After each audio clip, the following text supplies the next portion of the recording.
Good morning students. आज हम cycloalkenes के बारे में पढ़ेंगे। अगर जो एल्केन है, एल्केन का फॉर्मूला होता है CnH2n+2। अगर जो एल्केन है वो साइक्लिक हो जाए, यानी कि उसके दोनों एंड अगर बंद हो जाए तो यौगिक बन जाता है साइक्लिक, और इन यौगिकों को हम कहते हैं साइक्लोएल्केन। तो कम से कम 3 कार्बन वाला एल्केन चाहिए, तभी वो साइक्लिक में परिवर्तित हो पाएगा। तो क्या होते हैं? These are the saturated hydrocarbons whose carbon chain from complete loops. इनकी जो कार्बन चेन होती है वो एक पूरा लूप बना लेती है, और जो इनका जनरल फॉर्मूला होता है CnH2n। Minimum number of carbon 3 होने चाहिए, तभी साइक्लाइजेशन या लूप बनेगी। साइक्लोप्रोपेन 3 कार्बन वाला साइक्लोएल्केन, 4 कार्बन अगर लूप बनाएंगे तो साइक्लोब्यूटेन, और 5 कार्बन अगर मिलकर बनाते हैं तो साइक्लोपेंटेन। तो इस प्रकार से साइक्लाइजेशन हो जाता है। तो जो नाम हम एल्केन्स का बोलते हैं उसके पहले हम यहाँ प्रीफिक्स लगा देते हैं साइक्लो, क्योंकि यौगिक साइक्लिक हो जाता है। ये आपको इसमें ये डायग्राम मैंने, ये स्लाइड आपको मैं इसलिए दिखा रही हूँ जिससे कि आप जो साइक्लोप्रोपेन है उसको सिंपल, जो हमारा डायग्राम होता है उसमें हम बिना कार्बन के किस प्रकार से लाइन डायग्राम जिसे हम कहते हैं उसमें आप इस तरह से दिखाते हैं। तो जो रेड से है वो दिखाता है कि कार्बन, और हाइड्रोजन को हम यहाँ नहीं दिखाते हैं क्योंकि हाइड्रोजन हम मानते हैं कि यहाँ पर कितने हैं? 2। हर कार्बन पर 2 हाइड्रोजन अटैच्ड हैं। तो ये सिंप्लीफाई वे में इसको ऐसे लाइन डायग्राम से शो किया जाता है। अब आता है इनका नॉमेनक्लेचर। तो जैसे कि मैंने आपको भी पहले बताया कि जितने भी नंबर ऑफ कार्बन है वो उसका बेस कार्बन हो जाएगा। 3 कार्बन है तो प्रो, और चूंकि फंक्शनल ग्रुप एल्केन है तो सफिक्स लग जाएगा एन, और प्रीफिक्स सभी के पहले साइक्लो लग जाएगा। अगर साइक्लोएल्केन के ऊपर कोई प्रतिस्थापित समूह लगा है तो उसका नामकरण हम पहले उसको बोलेंगे जो अल्फाबेट में पहले आता है। जैसे नीचे वाले चित्र में आप देखिए, स्ट्रक्चर में आप देखिए, एक पर है एथिल और 2 कार्बन पर है मैथिल। क्योंकि एथिल जो है अल्फाबेट में ई पहले आता है अल्फाबेट एम की बजाय, इसलिए नामकरण या एथिल वाले कार्बन को पहले करेंगे, और इसलिए इसका नाम 1 एथिल 2 मैथिल साइक्लोहेक्सेन हो जाएगा। इसी प्रकार से नेक्स्ट में चलते हैं। 3 जगह मैथिल समूह लगा है, नंबरिंग उधर से करेंगे जिससे मैथिल समूह को लोवेस्ट नंबरिंग मिले, तो इसलिए हो जाएगा 1 2 ट्राई मैथिल साइक्लोहेक्सेन। और ये है प्रोपिल साइक्लोहेक्सेन, यानी कि प्रोपिल समूह लगा हुआ है CH2 CH2 CH3। ये राइटिंग मिस्टेक है, यहाँ पर आप इसको CH2 CH2 CH3 पढ़ें। तो नॉमेनक्लेचर बिल्कुल वैसे ही होता है जैसे एल्केन का होता है, सिर्फ हम आगे प्रीफिक्स जिसे हम कहते हैं वहां हम साइक्लो लगा देते हैं। अब जो थोड़े से डिफिकल्ट या थोड़े कॉम्प्लिकेटेड एग्जांपल जिन्हें हम कहेंगे, जिनके अंदर जो साइड चेन है उसमें अगर बहुबंध हो जाए, पार्श्व श्रृंखला में अगर बहुबंध आ जाए तो साइक्लोएल्केन वलय को प्रतिस्थापित मानेंगे, चाहे कितनी भी बड़ी वलय हो। तो जो साइक्लिक एल्केन है उसको प्रतिस्थापित समूह मानेंगे। तो बेस जो हो जाएगा, जो बेस सफिक्स आएगा, जो क्रियात्मक समूह होगा वो किसका आएगा? एल्कीन या एल्काइन का।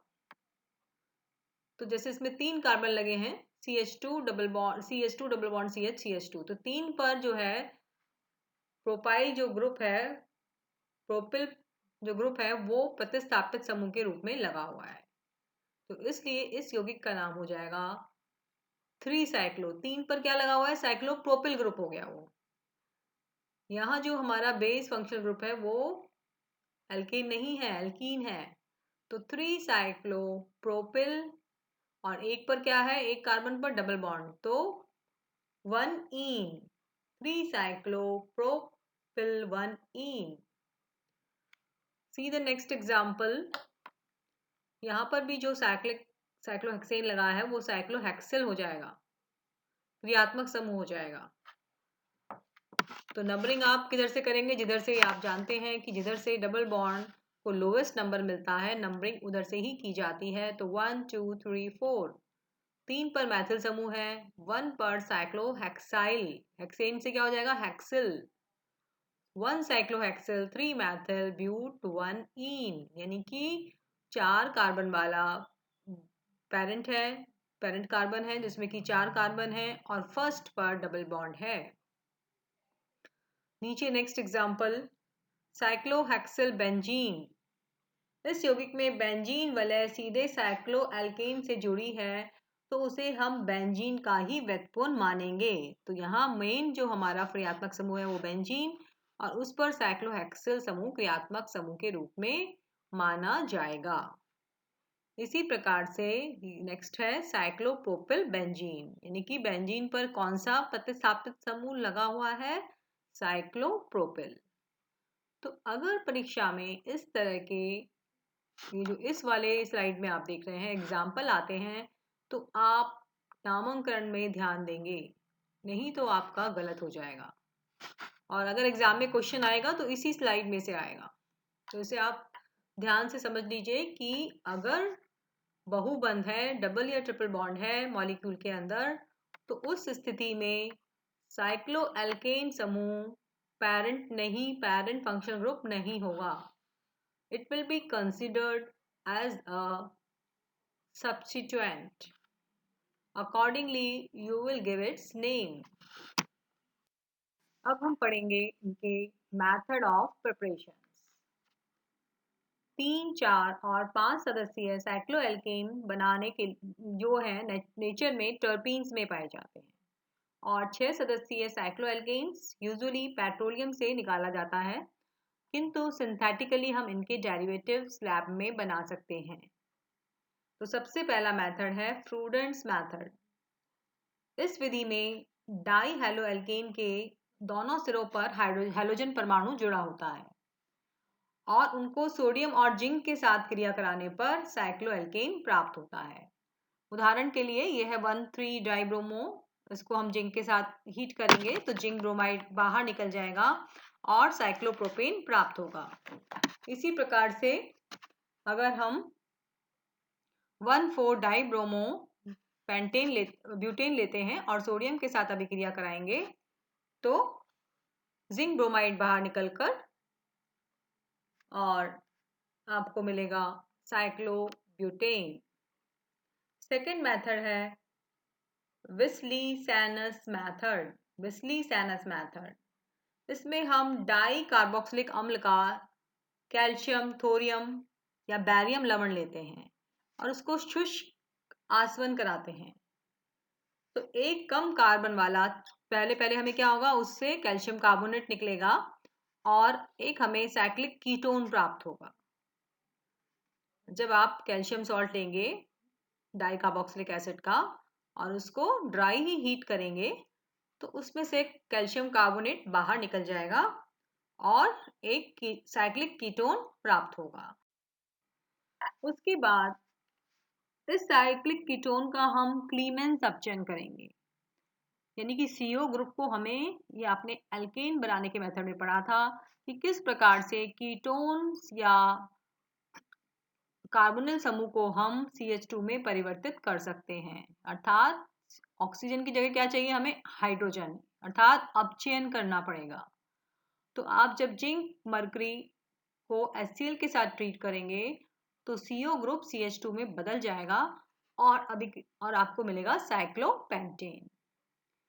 इसी प्रकार से नेक्स्ट एग्जांपल देखिए, CH2 bracket N di carboxylic acid हमने लिया है, थोरियम हमने लिया है तो उसका थोरियम सॉल्ट बन जाएगा और उसका जब ड्राई आसवन कराएंगे तो आपको साइक्लिक कीटोन बना और उसका क्लीमेंस अपचयन कराने पर आपको उस अकॉर्डिंगली नंबर ऑफ N के अकॉर्डिंगली आपको साइक्लोएल्केन प्राप्त हो जाएगा।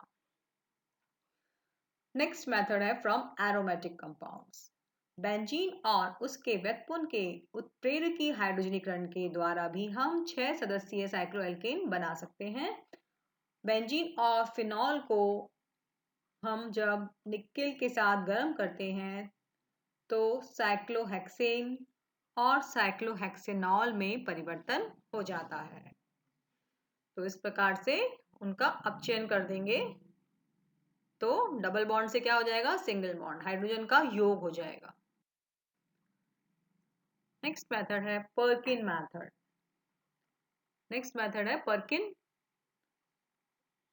अल्फा ओमेगा डाइहैलाइड की मैलोनिक एस्टर के एक अणु के साथ तथा सोडियम इथॉक्साइड के 2 अणु के साथ क्रिया कराने पर हमें डाई एस्टर प्राप्त होता है।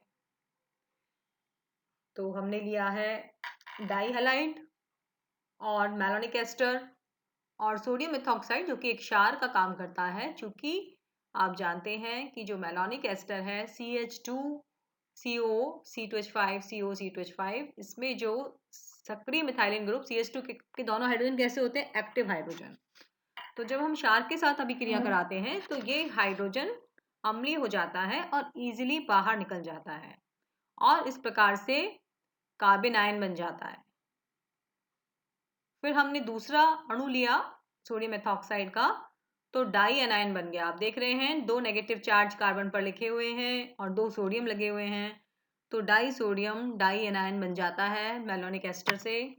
और जब इसमें से फिर जब हम इसकी अभिक्रिया CH2Br डाई ब्रोमो इथेन से कराते हैं तो NaBr निकलकर CH2 जो है डाई ब्रोमो का जो 2 कार्बन है वो यहाँ पर जुड़ जाते हैं, क्योंकि डाई एनायन है और डाई ब्रोमो के लगे हुए दोनों कार्बन इस पर जुड़ जाएंगे तो ये हो जाएगा CH2 और मैलोनिक एस्टर इससे जुड़ जाएगा।